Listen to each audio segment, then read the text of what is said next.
If you have ever doubted yourself in a relationship because something felt off, Ali's journey is going to make sense to you. You can't build emotional safety with someone who keeps changing the facts to avoid accountability, and that is what Ali started to experience. So let's break down why Ali said no to Anton and why the signs appeared long before she said no at the altar. Hi, I'm Dr. Pam, therapist and relationship counselor. Welcome to my channel. I'm so glad that you're here. Thank you so much for all your wonderful and thoughtful comments and for being part of this growing community. And if you're new here, welcome. I am so passionate about helping you grow both in your relationships and personally. And if that is something that you would like more of, I would love for you to subscribe so we can keep growing together. Also, I am aware that Love is Blind is a heavily edited show, and I don't know any of these individuals personally, and I am not diagnosing anyone. I am simply commenting on what we are shown so that you and I can explore relationship patterns, communication, and emotional dynamics. And my goal is never to judge anyone, but to offer you insights that can help you better understand yourself and your relationships.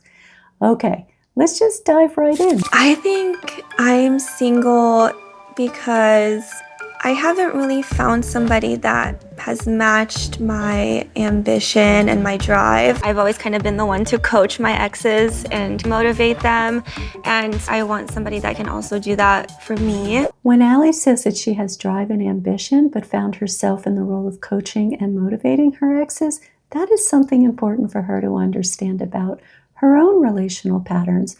One question worth exploring is, was she drawn to partners for their potential rather than who they actually are?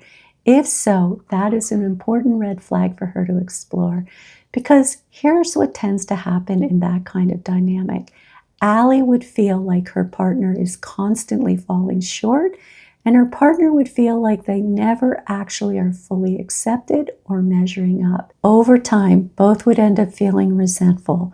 One from over-functioning, meaning Ali coaching, and the other from feeling inadequate or pressured. What makes this tricky, especially early in dating, is that you can genuinely see strengths in someone that they don't yet see in themselves. There's nothing wrong with wanting that part of them to shine, but the key question is, do they actually want that for themselves? Support is healthy. Taking responsibility for another person is not healthy. When support crosses into coaching, directing, or managing, both people eventually end up frustrated, depleted, and disconnected. The insight for Ali is this: you can't coach someone into being the right match. If the fit isn't there, it's better to see it early than end up hurting each other in the end. But I am a very soft, nurturing, loving person, and I present in a harder, kind of rougher way, which maybe is a way that I keep people away from me, and that's maybe a question for my therapist. That's another really important thing for her to explore, and yes, she's right to want to do that with her therapist. She can look at when in her life she first noticed the wall coming up. What is it that the wall is protecting her from, and what she might need in order to safely let that wall come down? Understanding that will give her helpful self-awareness.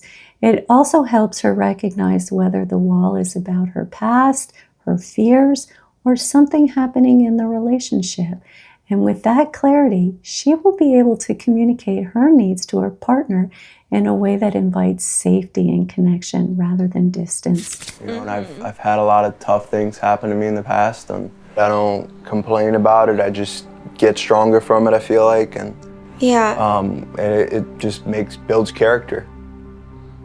I've just been raised to be stoic. When someone says they've become stronger because of tough experiences, what does stronger actually mean? Does it mean they've developed emotional awareness and learned how to regulate their feelings? Or does it mean that they've learned to suppress emotion and power through?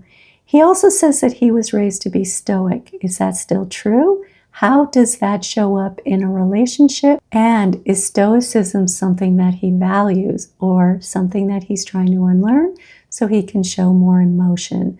The word strong can mean very different things to different people. which is why it is so important to explore what he means by it. I would also explore what he's been through. That will show whether he's actually grown from those experiences or if he just tucked them away and tells himself that he's fine. And when he says that he doesn't complain, is that because he has real clarity about his past or because he minimizes it and avoids feeling the impact? I wasn't sheltered. I had to go and build my life myself, without anybody holding my hand. Yeah. So I feel like it's made me a stronger man. I've built my business. I bought my first house when I was really young. I've done well for myself. Ali may be interpreting what Anton is saying as he is ambitious. And that might be true, but when he says that he never had anyone holding his hand, it raises a different question. How does he collaborate in a relationship? Well, if that is what Ali wants. It sounds like he has had to grow up very fast and rely on himself, which isn't a problem on its own. It just matters whether he understands how those experiences show up in a partnership. If he learned to do everything alone, I would want to know how he thinks that impacts the way he shows up in a relationship, shares responsibility, and emotionally how he shows up with his partner. And I'm the provider. I'm very old school traditional in terms of how I treat women, and especially the most meaningful ones in my life, like my mother and my wife to be. And I want my kids to be able to emulate that, and I want to instill in them the values that I have and the way that I carry myself. Before I comment on this, I want to show you Ali's response. I feel like that's one thing that hindered some of my early relationships. I didn't have a set of standards that I had seen growing up that I appreciated in a male figure. That's something that I want to provide my kids with. I want them to look at our love and just be totally inspired. They need to slow down and make sure they are actually talking about the same thing.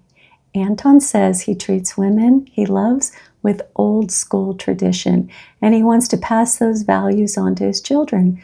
But phrases like that can mean completely different things to different people, and couples often assume they are aligned when they are not. Ali jumped in by saying those kind of roles have hindered her past relationships.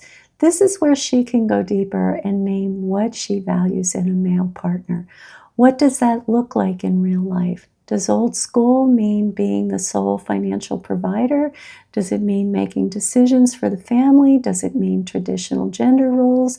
Or does it simply mean being reliable, protective, and family focused?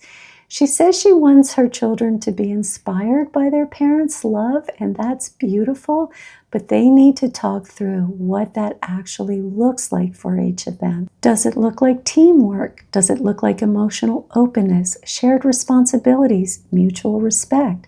The key insight is this: saying the same words does not mean that you want the same things. Those words may have very different meaning for both of you. You expect and you need that other person to be that rock for you.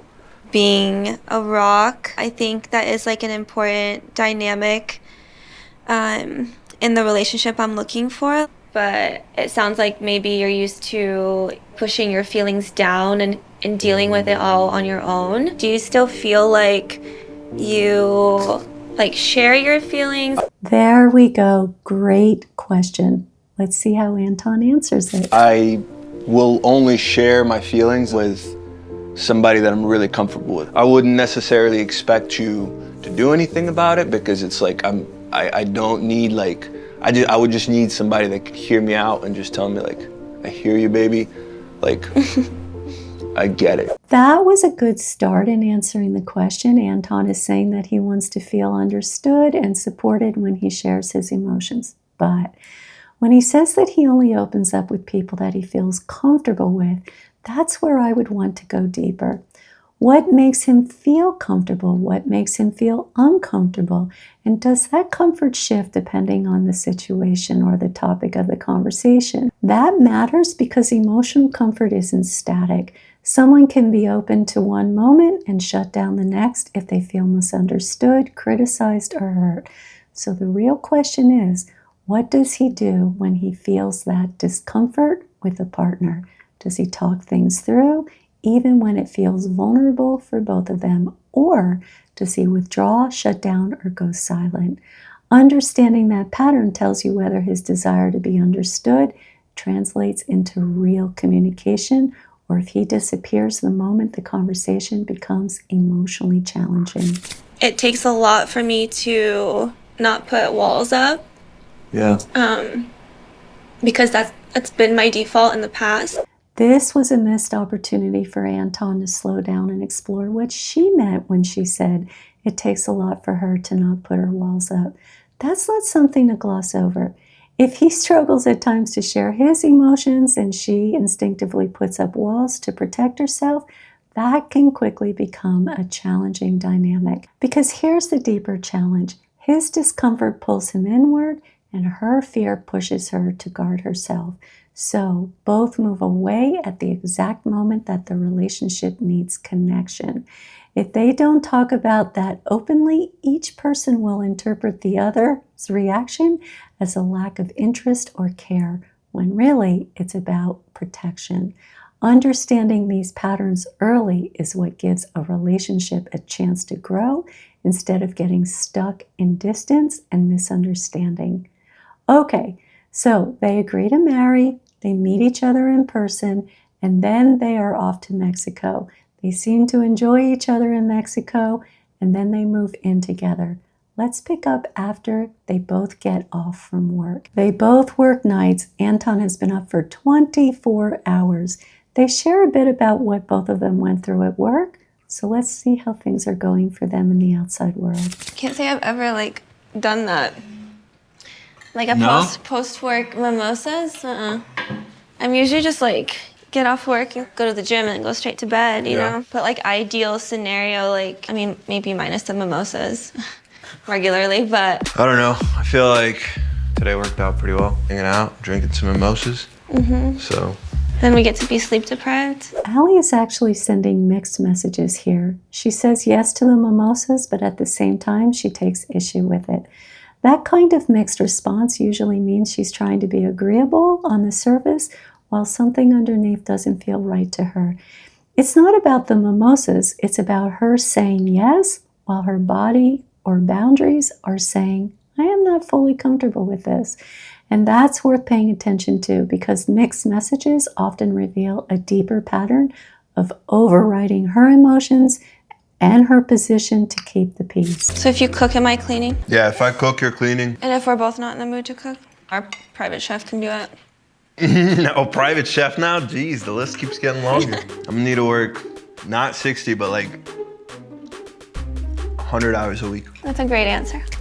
Ali mentioning the private chef actually connects back to something she said earlier about being the coach and motivator in past relationships. It just makes me wonder, was she pushing her partners because she genuinely saw untapped potential in them, or because she has a certain lifestyle in mind that she wants to build? And if she does have a specific lifestyle vision, that's important to name clearly. And do they both share that vision? Is it something they would work toward together, or is it something she hopes her future husband will provide for her? These are not superficial details. They reveal expectations, values, and long-term compatibility. Clarifying this early prevents them from stepping into a dynamic where one person is striving for a certain lifestyle and the other feels pressured, or where both people assume they are aiming for the same life but never actually talk about what that life looks like. About to be in school full-time, and last time I was in school full-time, I was living with my parents for a big portion of it. My mom was taking care of the meals and cleaning and everything. Literally, I was not doing anything. Cleaning is not going to be a priority for me. Well, Ali is laying out what she wants her life to look like with Anton. Let's see where they go with this. Why are you raising your eyebrow at me? Ideal scenario for me, I think I would want to... Not work? I wouldn't want to not work. If you work 1 or 2 days a week, that should be fine. Do you think you make enough to support both of us? Yeah. School's gonna be expensive, and I could still get Botox. I don't know about all that. We have to budget, obviously, a little bit. Well, Ali seems to be signaling that she wants her husband to be the primary financial provider while still having a very comfortable lifestyle. And there is nothing wrong with that. The real question is whether they agree on that arrangement. When she asks, "Can I still get Botox?" she's deferring to Anton for approval, which already hints at a dynamic where the financial decisions fall to him. But she also says that she wants a private chef and that she doesn't clean. Those are lifestyle preferences that matter, and they require clarity. This is where Anton can and should ask her what her role would look like in their marriage, not as a challenge, but as an exploration. How does she envision dividing responsibilities? What does partnership look like to her if he is the main provider? What does she see herself contributing emotionally, practically, relationally to the life that they are building? The insight here is that these are not only questions about money. They are questions about values, expectations, and compatibility. And understanding each person's vision for roles early prevents resentment later, especially in relationships where lifestyle and financial expectations play a meaningful part in their relationship. So we talked about once we're married, we'd have a joint, account. I know you said you were cool with that. I also don't think there's anything wrong with just having like a joint and then also having like our own separate ones. I don't really see a point in having a joint and separate ones, unless maybe you can explain what the benefit of that would be. All couples need to talk openly about how they will handle finances. It is one of the biggest challenges in relationships. Anton doesn't see a reason for separate accounts, but Ali pushes back. And her reaction tells us that she has her own boundaries or concerns around financial independence. And it is important to understand that there is a big difference between financial privacy and financial secrecy. Privacy is about having autonomy and comfort. Secrecy is about hiding or withholding. And they are not the same, but couples often mix them up. Shared accounts, separate accounts, or a mix of both are not just logistical decisions. They reflect each person's comfort level and trust and how they define fairness and independence. So her reaction isn't only about the bank account, it's about what that arrangement represents for her. Before they merge finances, they need to understand each other's financial values, fears, and expectations. So next, Ali meets Anton's friends. Anton had told her before they met that his friend was the partier, not himself. But then she talks to the friend's girlfriend and she hears a very different story. The way that Anton was sharing things to me was very much like, Joe's the party guy, Joe's the one that wants to be out all the time, he's the one that's wild. But from what Melissa shared with me, it was very much like they were in that life together. Obviously, this raises a red flag for Ali, not just because he was partying, but because if what she heard is true, then he wasn't being honest with her about it. And if that's the lifestyle that Anton was living just a few months ago, I would be really hesitant to buy into the idea that he's ready to settle down. Ali's concern is legitimate. It does appear that Anton wasn't fully upfront about partying with his friend. The real question is why? Is he embarrassed about it? Does he feel shame about it? Is he worried that Ali would judge him? Or is this a part of himself he enjoys but chooses to hide it in relationships? Understanding why he downplayed this with Ali will tell whether this was a moment of insecurity or a pattern of presenting only the version of himself he thinks his partner will accept. So we have something to discuss, mister. What's that? You're in trouble. Am I? Yeah. Okay. What's it about? Nothing. See you later. Simply put, it wasn't fair for Ali to drop that on Anton while they were out with friends. That kind of conversation requires privacy and emotional space. At the same time, I understand how hard it is to hear something alarming about your partner and then hold it in until later, especially when it challenges the picture you thought you had of your partner. Her reaction makes sense emotionally, but the timing created a situation where neither of them could respond well. Bringing it up in the moment came from urgency, not intention, and that's where things can get easily messy. So next, they're talking about going to the party with the Love is Blind cast, and Ali says this. I think there'll be a lot of flirting going on too. Yeah? Between like the singles, obviously. That's a good clarification. The look you gave me, you're like, but you better not be flirting. You can flirt. Oh yeah? Yeah, if you want to flirt, you can flirt. I'm not your mom. All I have to say about that is a statement like, I don't mind if my partner flirts, has to be your actual truth. Don't tell your partner you're fine with it if deep down you know it would bother you. That only sets both of you up for confusion and hurt later. Saying I'm not your mom may sound like the right, cool, easygoing thing to say, but the real question is, are you genuinely emotionally okay with your partner flirting? I'm not saying it's right or wrong either way. I am just saying that you have to speak your real emotional truth. Otherwise, you create a dynamic where you look permissive on the surface, but you feel betrayed underneath, and your partner has no idea what the actual boundary is. You drank? Yeah. Polish off the last one.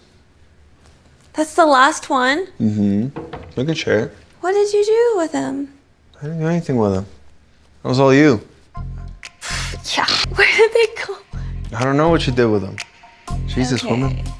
Oh, okay. Must have drank them all. This isn't full-on gaslighting, but it does have the flavor of it. It's dismissive, it shifts blame, and it can leave Ali doubting herself. If this becomes a pattern, that's when it becomes emotionally unsafe. But let's see where this goes. Was that a 12-pack? Yeah, I think it was a 12-pack. Anton? I literally had 2. About to have 3. When did you have those? I didn't.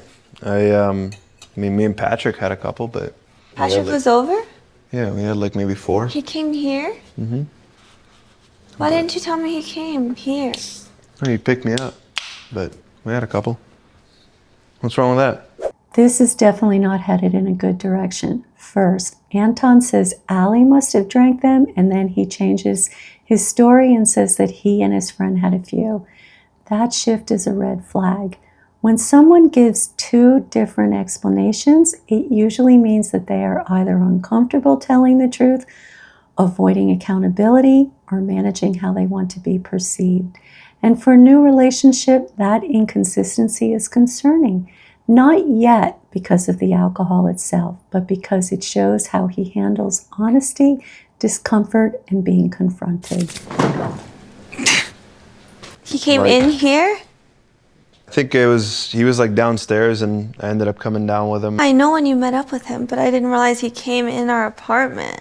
No, he didn't come into the apartment. He was downstairs. I'm saying I brought him down a drink. A drink. Yeah, 1 for him, 1 for me. Well, Anton is shifting his story. First he said that they had 4. Like maybe 4. He came here? Then suddenly it's 1 each. Down a drink. A drink. Yeah, 1 for him, 1 for me. And this is concerning, not only because Ali already seems uneasy about his drinking, but because he previously told her he wasn't the partier, only his friend was. Now we're seeing a different picture. So the problem isn't just the alcohol, it's that he keeps minimizing and changing the facts. When someone shifts their story like this, it raises questions about honesty, their comfort with accountability, and whether they are presenting the version of themselves they think their partner wants instead of who they actually are. It also suggests the possibility that he feels shame about his drinking, and if that's the case, that shame may be driving the lack of honesty and accountability. What was that? What? Okay, so what happened to the other ones? I don't know. I think we just we drank them. I know you. Oh, I drank didn't. a couple. I drink a couple and that's it. Anton continues to minimize and even create doubt in Ali by saying she drank a couple, despite already contradicting himself multiple times. And that is a big red flag. When someone keeps shifting blame back onto their partner, especially after their own story has already changed, it can make the other person question their memory, their reactions, and even their own reality. That kind of dynamic definitely erodes trust quickly. It's not just defensiveness, it's a pattern of dodging responsibility in a way that destabilizes the other person. Ali shares that she's concerned. He immediately says that he isn't, and then he adds this. What part of that is a concern for you? What part of that isn't a concern? If you think it's a problem, I have no issue at all showing you it's not a problem. I won't drink for a week or two. If I was a drug addict or if I was an alcoholic or whatever the case is, then it's like there's a pattern to it. There's no pattern. Anton's response is concerning. When Ali says she's worried, he immediately says he isn't. That's denial, not engagement. And when he follows it with, if I were a drug addict or an alcoholic, there'd be a pattern, that's a minimizing strategy. He's comparing himself to the most extreme scenario to make her concern seem unreasonable. Then he says he can stop drinking for a week or two, but that doesn't actually prove anything. Many can temporarily stop to make a point. It doesn't tell you why they drink, how they behave when they do, or whether they can be honest about it. And the bigger issue isn't just the alcohol, it's the pattern. He minimized it, changed his story, shifted blame onto her, and he wasn't upfront about the partying. When you put all of that together, the real concern becomes how he handles accountability and discomfort in the relationship, not whether he can take a short break from drinking. Okay. Seems like you have something else to say about it. Why are you being like this right now? I'm not giving you shit for anything that is your normal work week, like you not cleaning up after yourself, you not doing your laundry? And Yes. 100%. That's my norm. Okay. That's fine. This is a classic move to shift the focus off himself and onto Ali. And he likely did that because he felt shame. So he tried to push some of that shame onto her. But she actually handled it really well by staying honest and direct. You can see he had no response because there was nothing to push against. She didn't defend, she didn't get reactive, she just told the truth. And that left him with nowhere else to redirect the blame. What's an issue? Me having more drinks than you think is acceptable in the course of 10 days? Mm-hmm. Okay. It's like, tell me what you want me to do. No. You're a grown person. Mm-hmm. I'm not here to tell you what to do. Ali's response is actually really healthy. When Anton says, if having more drinks than you think is acceptable is an issue, what do you want me to do? He is putting the responsibility back on her to manage his behavior, which is another form of deflection. Her answer, no, you're a grown man, I'm not going to tell you what to do, is exactly the right move.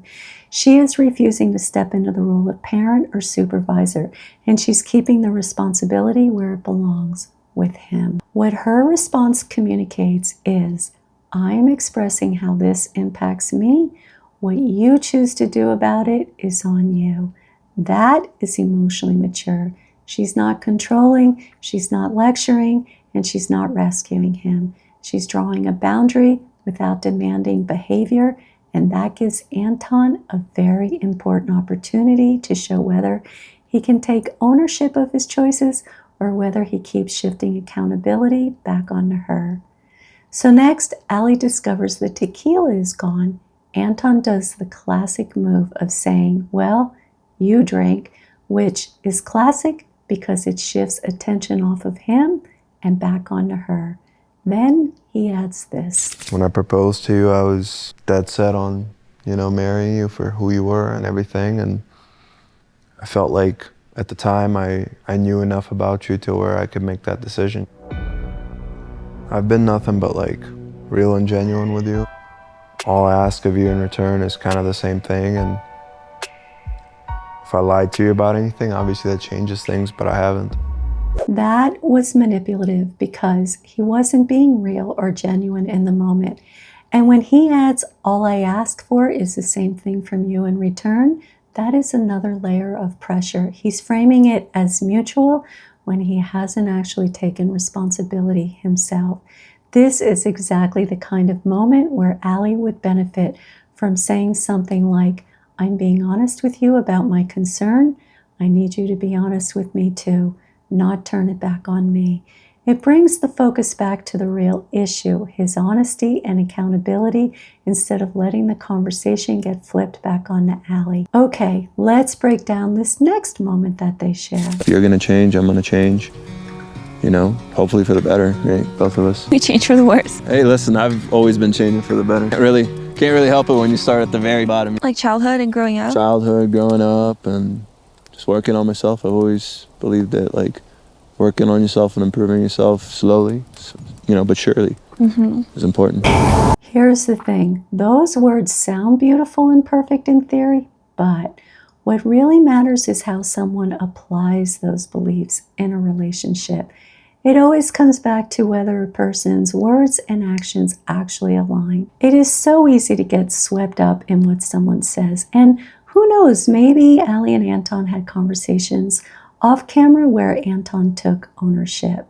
We don't know that, but let's see where this goes. Like that's like a fine line between compromise and like sticking around with something that's just not meant to be. Like for me, like in the past, like I stuck around relationships that like in my core I knew weren't right, because I'm like, well, like we can work on it. It's just like it's like a thin line between, is this something that you can stay and like work on, or are you pouring time and effort into something that's never going to work? Even though Ali didn't officially end the relationship until the altar, I think in this moment she either knew it wasn't going to work for her or she was very close to knowing. This is where the pattern, the minimizing, the shifting stories, the deflections becomes clear enough that she couldn't explain it away to herself. And here's the takeaway for all of this. When there becomes a pattern that is consistent, you need to pay attention to that pattern, not just the moments. Okay, that is a wrap for today. Join me next week where there is more Love is Blind to unpack. See you next time.